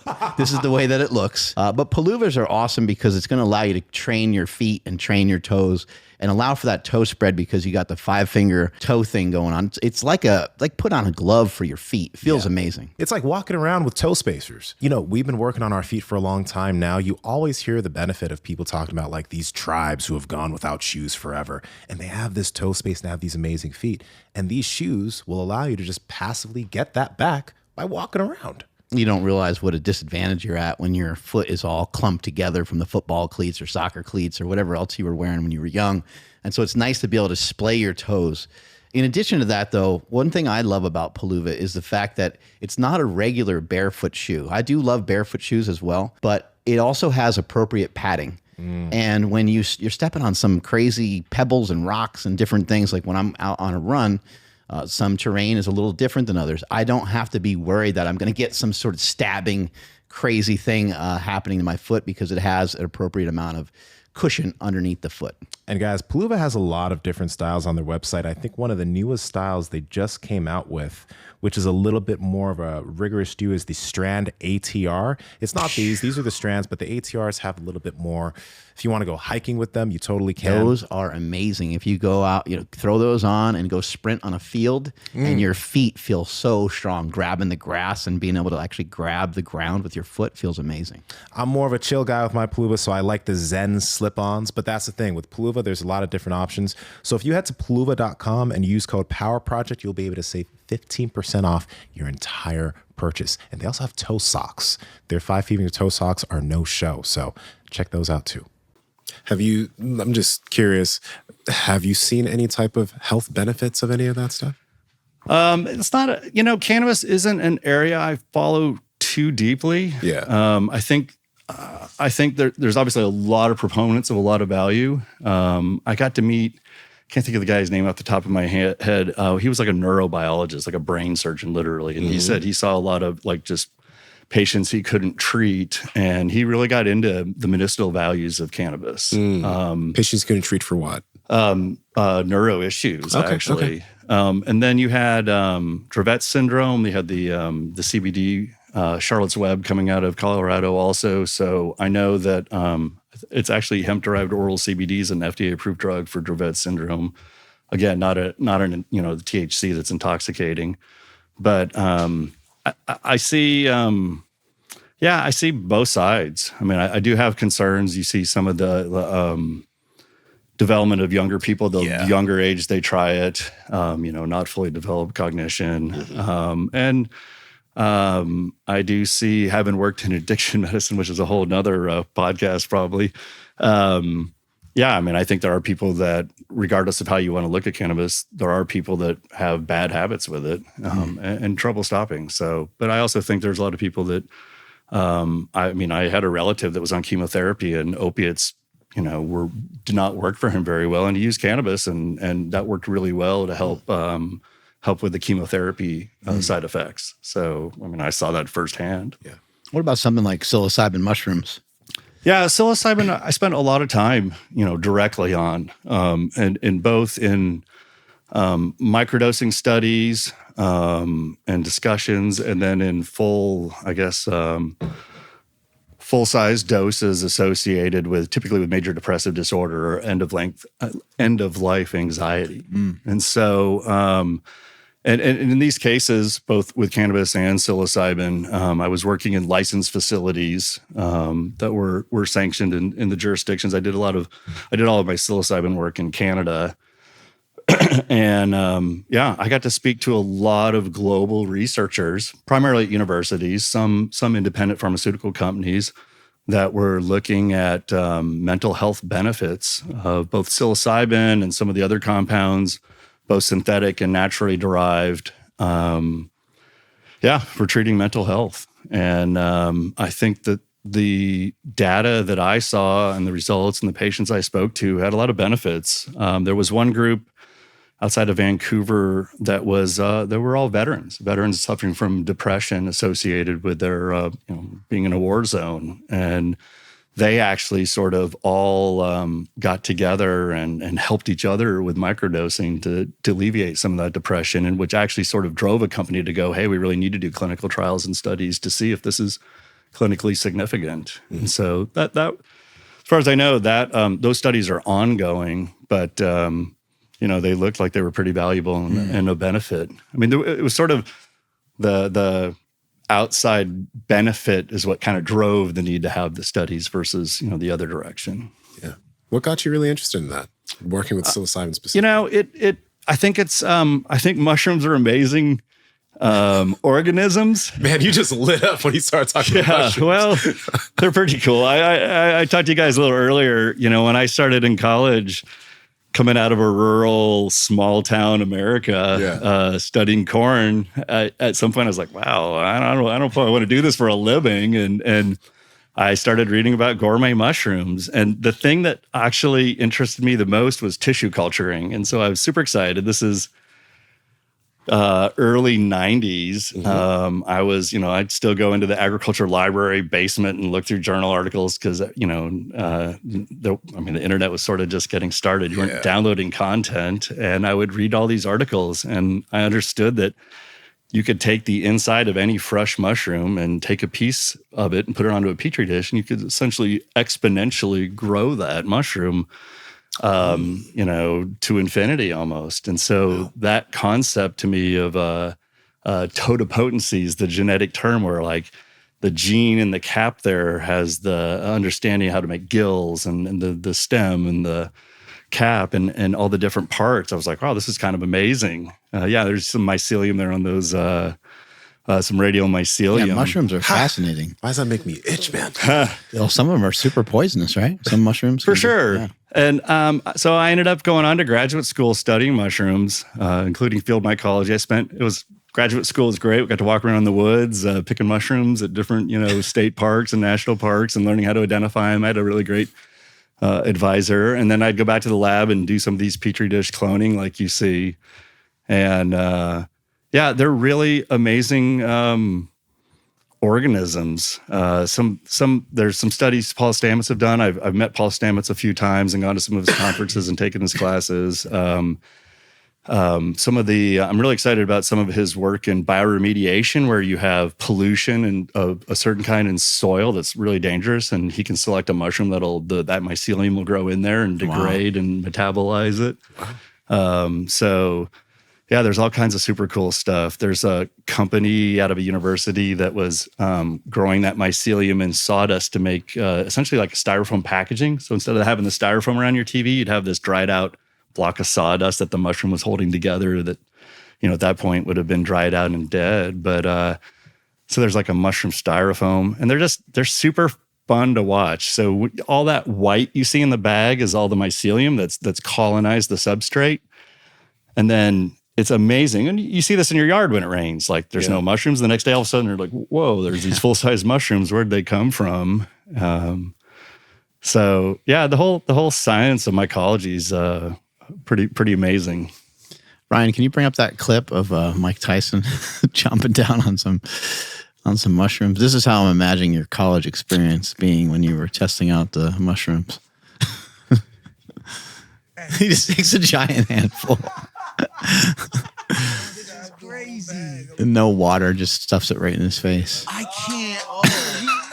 He's gonna be chewing for a sec. Now, the pussy people put it on a peanut butter sandwich and mix this together. You know what I'm saying? But Mike wants all those little particles stuck in his teeth. You'll be digging a gram out for the next couple hours, trying to figure out, there's some stuck in the back there somewhere. He used to do drugs. Yep. Yeah, he goes, no shit.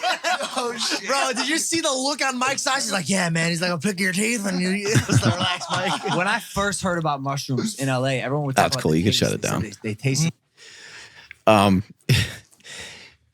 Was there any type of like different delivery systems you tried to mess with mushrooms? Or are they kind of best in their sort of natural state, just like that? Yeah. So on delivery, in our case, we would homogenize them and blend them in the sense that you do see different alkaloid content in like the stem versus the cap. You see different chemical content volume in different flushes. And so when you have those substrates and you have them all sprout up, you can trim them off and harvest them. And then you can adjust the humidity and the temperature. And a few days or a week later, you can get another crop. And so those are called flushes. And you can actually have multiple flushes over time. And you see different content over the flushes as well. And it's not always declining. Like it might be the first flush had a certain content and the second flush had even a higher psilocybin content. And so what we would do is dehydrate them, blend them, and then test the blend of powder, still biomass and mushroom material, so that it was consistent, so that we knew if the capsules were all dosed at the same amount, that you're still delivering the same amount of drug. We also did stability studies to see how the chemical content changed over time, what went down, what went up. There are conversions. We would see some content go up because some of the other compounds were degrading into one of the other compounds. So yeah, we did all kinds of stability studies, the microbiology studies. Sometimes it tends to hurt your stomach a little bit. You Yeah, know, if some you people just definitely chew on have it, it. especially the way Tyson was Right. doing it there.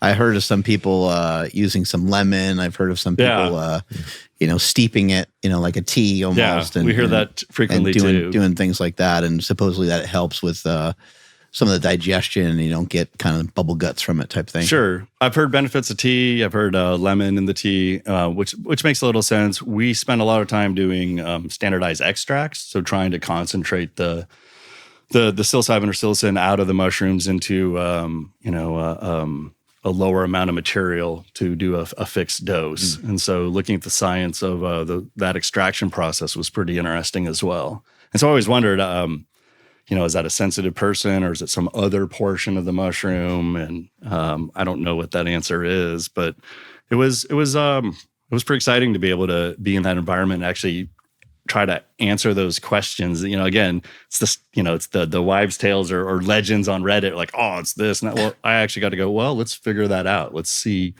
what this does or what it doesn't do or what heating it does, which solvent's the best, which pH is the best, and actually go through all those procedures. It's cool you got to do that like in a clinical setting where you can actually like test it.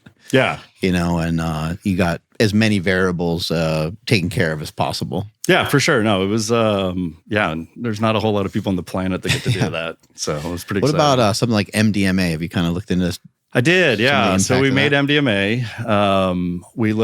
I got to look at different routes of manufacturing, different like synthesis. And in my case, I'm always interested in trying to come up with something new and be inventive. And then I've also got a few patents. So when I find something that I think is really unique, we'll go ahead and patent that process. So I've got a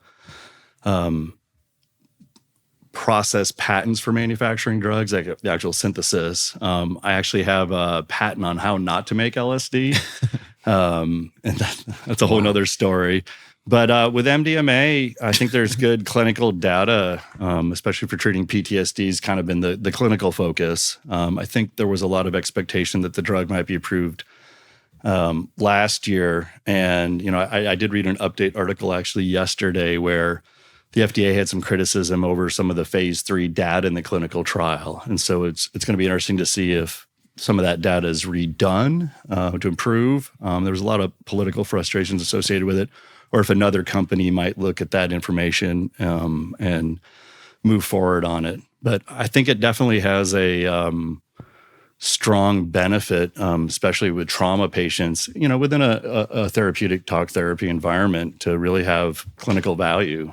But again, I've got some videos on my phone. Maybe we can send them over to you where I'm taking some of the precursors, which are a bright golden color, and I'm someone left one out in my hood and some of it turned red, and I'm recrystallizing it, and it's going into solution. And then as it's coming out, I took cell phone videos of the crystals sort of forming and going across the surface of the solvent. And that's one of the things I think is just super exciting about chemistry, is that like when you see the chemicals sort of appear and grow and form. What is MDMA? So MDMA is, it stands for methylene dioxymethamphetamine. So it is an amphetamine. The methylene dioxy is a ring with two oxygens on the outside of the phenyl ring, and so it can be partially natural in the sense that sassafras and a few other plants have the compounds that are used as the precursor. A lot of times safrole is used. I've used piperonal. I think piperonal is a super cool compound. It's actually used in a variety of perfumes, really high-end perfumes. It is it's a listed compound, meaning commerce in it is regulated and tracked because it can be used as a drug precursor. But piperonal has a scent that's a combination of cherry and vanilla at the same time, and it's just a really pleasant smell. So it's a fun compound to work around. And then because it's found in nature, and that's the chemical structure of that precursor. We did talk about trying to make MDMA from, and that piperonal can be either produced synthetically or extracted from plants. And so we did talk about manufacturing some MDMA synthesized with the plant material being the origin of the compound, even though it's a fully synthetic compound. What do you think it might be that makes these, mushrooms and MDMA and things like that? What do you think allows them to be therapeutic? Like, what is it that maybe gets triggered in somebody that helps them have better outcomes with PTSD and things like that?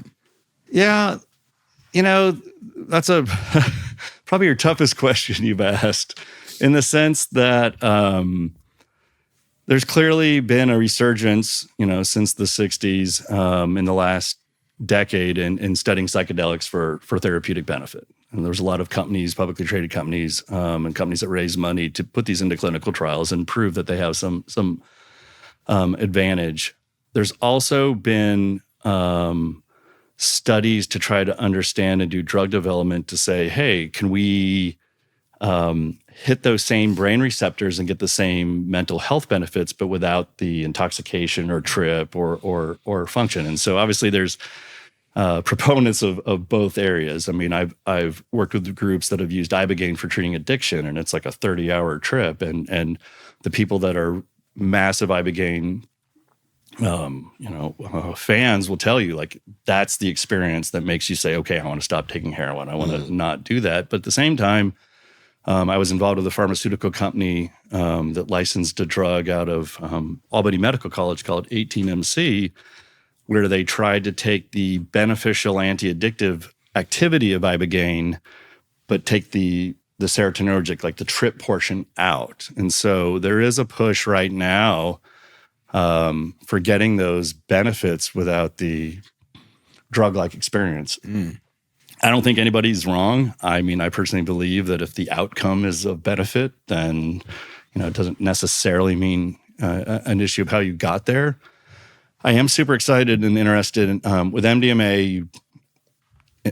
generally have a pretty large release of serotonin, which gives that blissful feeling that allows, I think, patients, one of the ways you'll see it described is having 6 months of therapy in a couple hours. And so with talk therapy, so much of the time is spent with that therapist trying to, connect with you and treat you and have you open up. It's a long period of time. Whereas with MDMA, you're like, okay, I want to talk about my problem. And I think one of the MAPS patients, they gave him in their study, they gave really small doses so that you had an idea of how the effects were.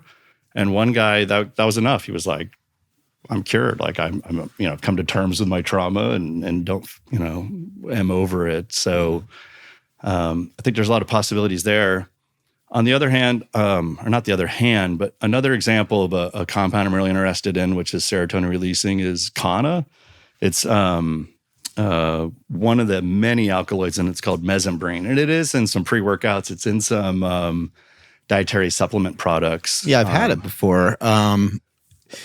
Sometimes when you find these compounds, you're not sure where to start, in terms of like dosage, So I bought this like little vial of it, and I was like, let me just take a sip of it. I took a sip of it, didn't notice much. And then maybe a couple of days went by, I tried half of it, didn't notice much. And I tried a whole thing of it, didn't notice much. So I ordered like a bunch more of it to try to like figure out. And I was also seeing like, is it just me? Like, cause I'm just like intolerant to these large dosages and my wife tried some and my brother as well. And we all agreed that the effect seemed delayed for some reason, like hours later, not necessarily even like a feeling, but, we all did notice that like the next day we just in general just felt better. Yeah. And we didn't know how to describe it, but we're like, why did it take so long? Like we took it yesterday. Like it was like, so anyway, I need to, I guess, play around with that one a little bit more. Yes, you were consuming it orally. Yeah. Right. That's probably why the onset was. I need to snort it. Potentially like, no, the alkaloids actually, the tribe that uses it in South Africa, and that's the plant there with the yellow flower. It's a succulent. They chew the leaves. And so the leaves, those alkaloids will go through the cheek and into the bloodstream, almost like a tobacco. And it is active snuffed as well, intranasally. It might be good as like a troche type thing too. It would. Right? Yeah. I think a troche would be a great delivery system. And so, but some of the effects and benefits of Kana are also serotonin releasing. And so what I did maybe a year or two ago now at this point is I looked at the MDMA structure, I looked at the mesembrine structure, and I was like, well, wait a minute. What if I take this methylene dioxy ring off MDMA and I put it over here on this mesembrine, which has some similar effects, and when you overlay them, you can kind of see some of the structural similarities. And I filed a patent on a library of compounds that I'm hoping, I haven't made them yet, and so there's no studies to share with you, but Kana and its alkaloids have been through GRAS studies and toxicology studies, so it is a GRAS product. MDMA has obviously been through some clinical trials, so it's passed some of its toxicology and safety profiles. And so I kind of, my hunch is that this compound's going to be somewhere in between, where you're going to have some of the benefits and that blissful view, but maybe not the amphetamine type stimulation that's associated with MDMA. So I'm kind of hoping that this may have some therapeutic benefit that's sort of better than both compounds. Back to psilocybin real quick, because I heard Serena mention how psilocybin's also been seen to get rid of PTSD, and then you mentioned that MDMA has done the same. Yeah. So it makes me wonder, not specifically just with PTSD, but do a lot of people use these two compounds to try to achieve the same things? And why would somebody try to use one versus the other? Yeah, I think that they both can definitely have benefits. And really, you're talking about mental health, whether it's depression or PTSD. And sometimes depression's a sign of trauma. I think the results are coming from two different directions, so to speak, in the sense that with MDMA, I see that you're sort of letting down the defenses, that wall we have of like, I'm not going to share with you my real thoughts on this. And so you're sort of dissolving that. And I think that's where you're getting some of the benefits. You're more open to going, wow, I had this terrible thing happen to me and I was in a terrible situation, but maybe I'm not a terrible person. Whereas with psilocybin, and I think more of your classic serotonin agonist, the kind of the true psychedelics, I would say, I think there's some more introspection where it's that wall to your own ego and yourself. You're going, well, hey, why was I doing that? Or why did I behave in that way? And you kind of go, I got to be honest with myself. Like maybe that wasn't the best thing I did and the best, thing that led me to whatever has, shown up as these depressive symptoms. And so it's weird. It's like a mirror. It is. You're like, I don't want to look at that mirror. Right. And but you're like, I probably should though. I always make the analogy that, when you're sick, you want to feel better, but you don't necessarily want to vomit to feel better. And so sometimes that's that internal vomit you're getting rid of. Yeah. When it comes to Kava, have you looked into Kava at all? I sell some Kava. I enjoy going down to the Kava bar over here in Davis, and I also sell some Kratom. I'd love to get some of your thoughts on those products. And I know, Kratom has some dangers to it. Like Kratom can be very addictive for some people and stuff like that. So I'd love to hear some of your thoughts on those. Yeah, I got introduced to Kratom a long time ago, I think 2003 maybe. It's been quite a while. It used to be super controlled in Thailand as a controlled substance. And again, if you look at all the botany of the world, most indigenous cultures obviously have plants that have some psychoactive value, but generally they're chewing on them versus Americans where we're like, no, we're going to refine this and make it the most potent thing possible. So I think, I've seen some. I think Kratom's an interesting compound. I think when I read something to the effect that when the DEA kind of went to control it, there were a lot of people who had used it to wean themselves off either illegal opiates or prescription opiates and use that more as a substitution therapy. And they were like, hey, like we were opiate addicts with problems and we've used this to sort of improve our lives. Like, don't take those away from us. That's a bad situation. I think that, we do see substitution therapy in pharma and as treatments. So I do think there's some benefits there. But again, too, there's also people where, with addictive behaviors, whether that's behaviors or genetics or whatever is creating that addiction, there's definitely potentially addictive aspects of it. And I do think a lot of times when I look at the safety of some drugs too, I also look at if it's taken over a long period of time, are there withdrawal symptoms associated with it? And there are some compounds and some plants and some things where it's a little inconsistent. Maybe some people will have cravings or withdrawals and some people won't. And so addiction's another complex symptom or indication to study. And it's a super. I find it really interesting. I mean, it's all these again alkaloids that are found in the leaves of a tree, and but again, you do see them more refined and more isolated. And I don't know what kind of standardization's done personally. I haven't really looked at that in a long time. As far as Kava goes, I really enjoyed researching Kava for quite a while. I met a guy at one of the supply side Wests or whatever that was had a Kava farm and was selling Kava, and he was of the mindset that the worst part that was the most foul tasting and dirtiest, like that was the best, 100%. Those alkaloids that numb your whole face. Yeah. I was able to find some Kava that was supercritical CO2 extracted. It's a bright yellow kind of gelatinous oily material, and it's standardized for Kava lactones. And so I was able to, I played around with that for a while when I was doing some of the development work for 1906, and a pretty small amount. I'm sure in my notebooks, I've got all the different weights. It was definitely intoxicating. I mean, you would drag your feet and be a little stumbly with intoxication. Like you said, your entire mouth would go numb.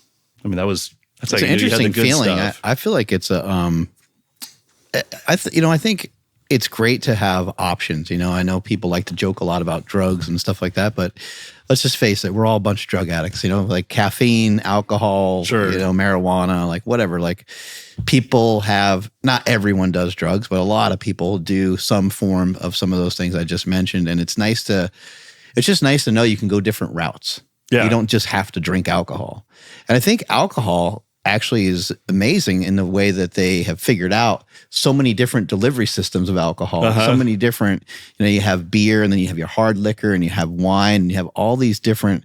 And I think when it comes to Kava, when it comes to Kratom, when it comes to some of these other things, I would love to see a world where you go to a bar and they're like, hey, you want a Kava, you want a beer, you want a Kratom, you want, you know, they have other options other than just straight up alcohol. Sure.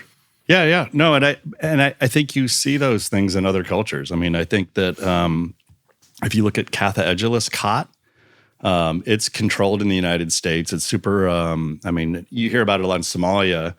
With Khat, what I was told by some of my, you know, I never heard of it before. Yeah, it's Khat. Catha is the plant, and it has cathinones. And so they're kind of like an amphetamine type stimulant with a ketone, so it's a little milder. But again, it's like I would put it as the plant itself more in like a tobacco nicotine kind of level. A little bit of a stimulant.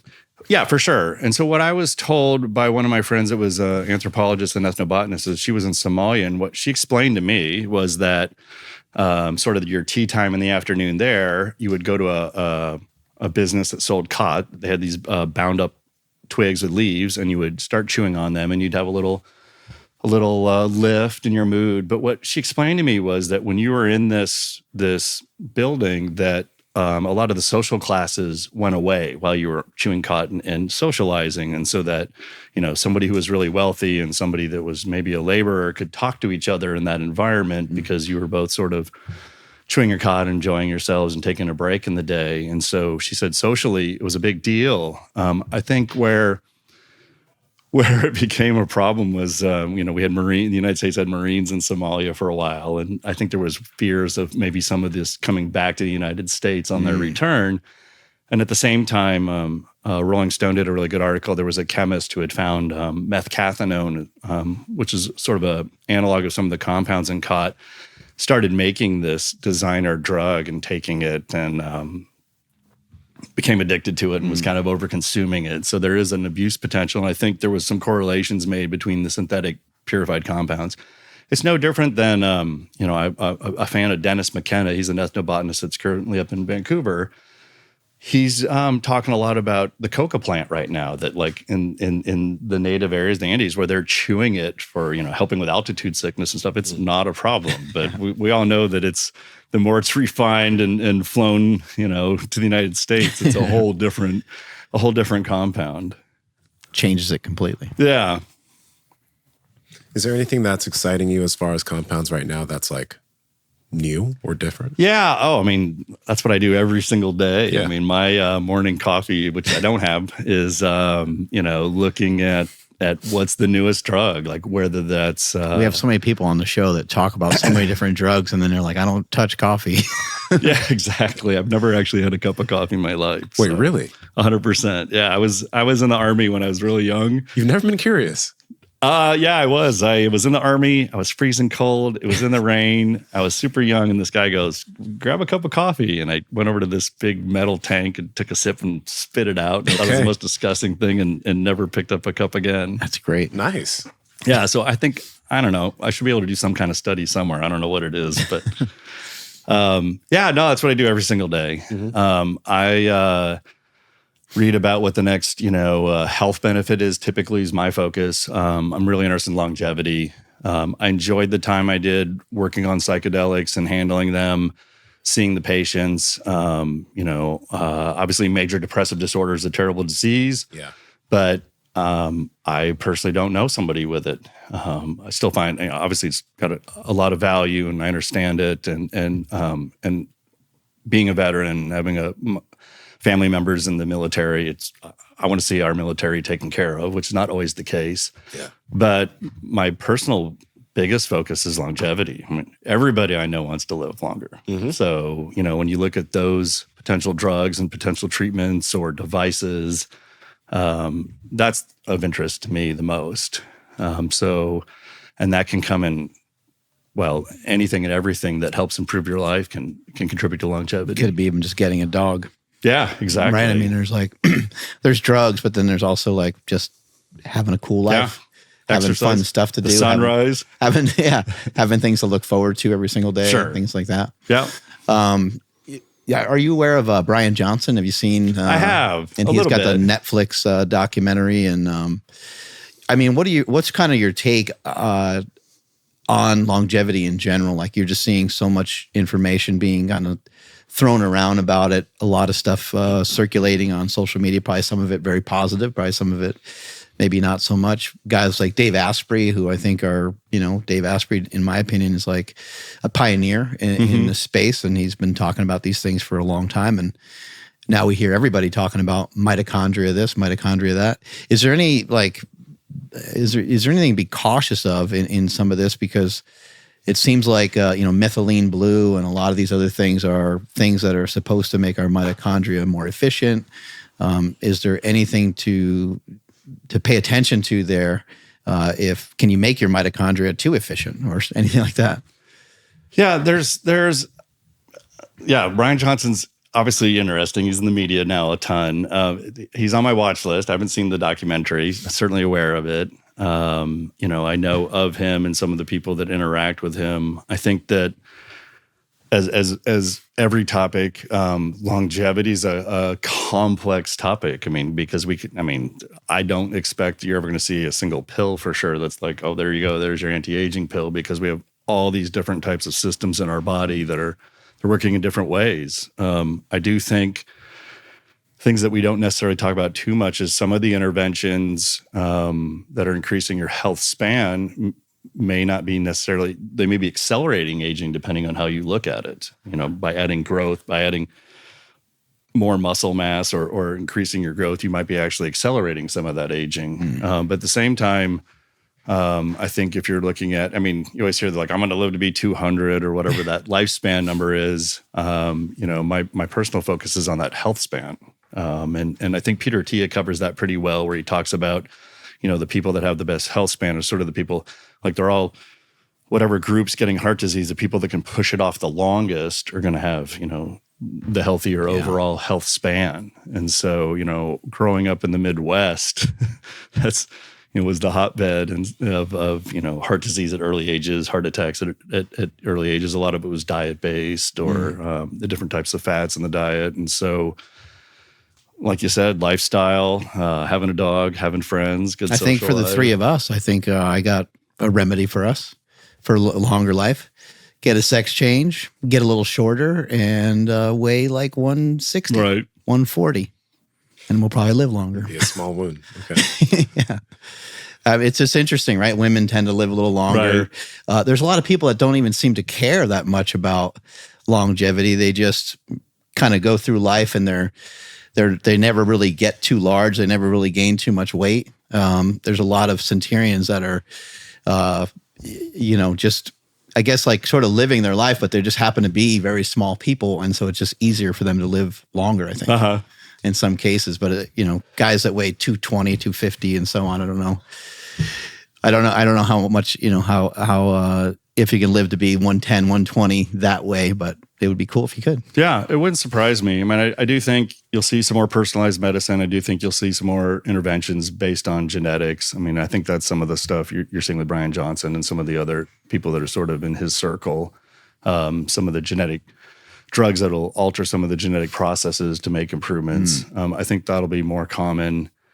There's just so many aspects. I do think, right now in science, AI is attached to everything. Like this is, whatever, we're doing drug development with AI. I see those headlines all the time. And so at one point, I was a little intimidated, like, oh my gosh, with AI controlling, so much of this drug development, how am I going to file another patent on an idea I have? Because AI is going to be like, oh, we've magically covered everything. And so that Kana compound that I patented, I was like, holy cow, like this drug has this activity, MDMA and mescaline has this similar activity. And like, I wonder if I took the left piece and the right piece and kind of put them together.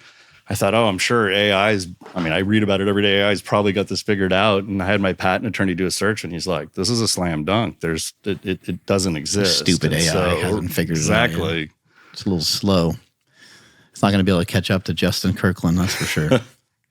Ryan, see if you can bring up, see if you can find Robbie Robinson on Instagram, Black Prince, I think, something or other. This is not a picture of him, like when it pops up, this is not a picture of him at like close to 80 years old, but there's a couple photos of him recently.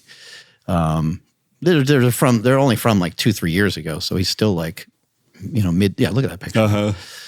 Look at that picture on the top left there. That is like within the last 2 years. He's like 77 years old or something stupid like that. It's just like, it's unreal. It's unreal. I think what we'll be able to do, what we'll be able to do in the future. And I think obviously, our genetics and stuff like that play a big role, but this is somebody who has obviously had, healthy practices for many, many, many, many years. For a long. That's pretty amazing. Do you do, particular activity for like your heart or anything like that? Like, do you like run or bike or do cardio training? Yeah, I pretty faithful on the CrossFit with all the criticism. Yeah. I mean, I like it. I spend a lot of time in my lab. CrossFit's hard. Yeah, I like it. Very challenging. I'm really technical, so I spend a lot of time reading technical stuff, working on science stuff, really in my head. And I really enjoy going to the gym and having someone go, here's what we're doing today. Yeah. And I don't have to think about it. It's programmed. So that really works well for me. Get your ass kicked too. And you do. I think about, when I go with Serena to our other gym, or it's, without an instructor or something, I'm like, there's no way I would have done 100 pull-ups. Zero way. But when I got somebody next to me that's, getting one up on me, or, you sort of have that group pain, it's just sort of motivating, and it's socializing for me as well. So I think it's great. I think CrossFit checks a lot of boxes. It does. So I feel like I get some weights, I get some cardio, I almost a personal trainer, and so and do things I would never do without being in that environment. When it comes to the longevity space, has there been a product in the last year or two that you've seen that you are super excited about, or is there something new that you're super excited about? Oh, that's a good question. I guess there's a lot of stuff that just seems like come and go. I think rapamycin was something that like some people were hot on for a while, which is a drug that some people take to sometimes when they're getting like an organ transplant, I believe. Right. And I think Peter Itia and some other folks were utilizing things like that, but and then metformin, people were pretty hot on that. And I don't know if there's anything now that's like a staple for people. I do hear people talk a lot about NAD plus, methylene blue, or maybe what are just some of your thoughts on those products and if they do have any efficacy for health and longevity? Yeah, no, I think everything you mentioned has a benefit with some aspect for sure. And I've seen that. I do think some of the things have a lot of it is in the dose that, we always say the dose, the poison's in the dose, some things, especially the rapamycin, like you said, it's designed, and it's a little bit of an older drug right now, but it was designed to help organ transplant patients not reject an organ. And so I know Peter Attia mentions it, actually having some data showing that mice that are using it in small doses are living longer. Of course, we're not mice. I think Brian Johnson was in the news last week, maybe, or the week before, stopping taking rapamycin. I have no idea what doses he was doing or what types of protocols or whatnot. But I think that one of the things I enjoy doing is you'll see the headline, like here's this drug, here's this benefit, or here's what we see. And a lot of times, kind of going back and seeing why they've come to that conclusion is really interesting. And I see stuff, for it to be peer reviewed and published, it has to be statistically significant. But then I look at these numbers and go, okay, well, the barometer moved here. Is that really going to make a change that's either economical or doesn't affect other things in a negative way? And so, my opinion is nobody's got it figured out. There's not a lot of Centaurians. I don't know. Joel Green has it pretty figured out. We had him on the show. We asked him a lot of questions. Remember, he had it figured out pretty good. He had some pretty good. Carl Lenore's got it figured out pretty good. No, you're right. No one does have it figured out. And I think that's the key, is that all of us should probably keep that in mind, like that we're not going to have it figured out either. And you just keep trying, and you just keep, thinking about it, and you keep working on yourself and keep working on the different things, the different hurdles that might sort of get in your way. No, for sure. I mean, there's always new innovations, new ways to look at things. I do see that oftentimes the people with the biggest budget and the loudest mouth have the most successful product, but that doesn't make it the best product. And so I kind of consider myself as trying to be very stringent on the science when I recommend things, or knowledgeable on something, maybe not to my benefit, even especially from a business point of view, before I really want to jump on something. So I'm slow, but really studious to kind of make those decisions.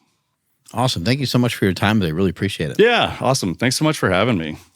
Strength is never weakness. Weakness is never strength. Catch you guys later. Bye.